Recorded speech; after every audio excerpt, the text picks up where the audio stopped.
আসসালামু আলাইকুম বন্ধুরা, সবাই কেমন আছেন? আশা করি সবাই অনেক ভালো আছেন। আমিও অনেক ভালো আছি। তো আজকে হচ্ছে আমি ব্রয়লার মুরগি আলু দিয়ে ঝোল করব। তো সব কিছু কেটে কুটে নিয়েছি, আর হচ্ছে আজকে একদম পাটায় সমস্ত মশলা বেটে নিয়েছি। আজকে বাটা মশলা দিয়ে হচ্ছে মুরগি রান্না করব। তো এখন আমি পেঁয়াজটা লাল করে ভেজে নিয়ে এখানে সমস্ত মশলা পরিমাণ মতো রেখেছিলাম দিয়ে দিলাম। দিয়ে মশলাটা সামান্য পানি দিয়ে কষিয়ে নেব। তো এই হচ্ছে মশলাটা কষিয়ে নিচ্ছি। দেখতেই পাচ্ছেন যেহেতু আজকে সব কিছু একদম বাটা বাটা মশলা দিয়ে রান্না করলে তরকারি কালারটা আসলে অন্যরকম হয়।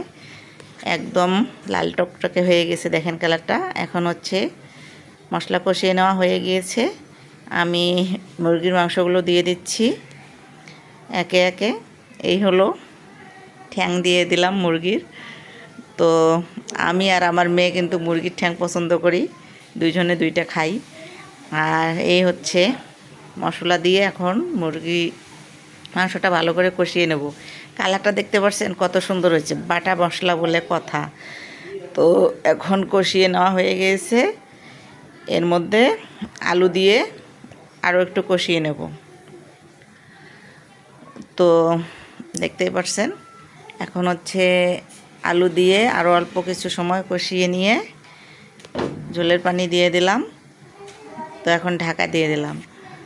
তো আজকে হচ্ছে মুরগির মাংসটা রান্না কেমন হলো বাটা মশলা দিয়ে অবশ্যই কমেন্ট বক্সে জানাবেন।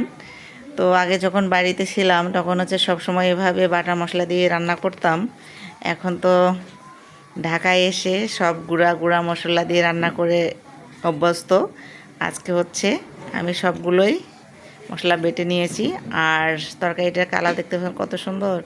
নামিয়ে নিয়েছি। এখন হচ্ছে ছেলেমেয়েকে খেতে দেব।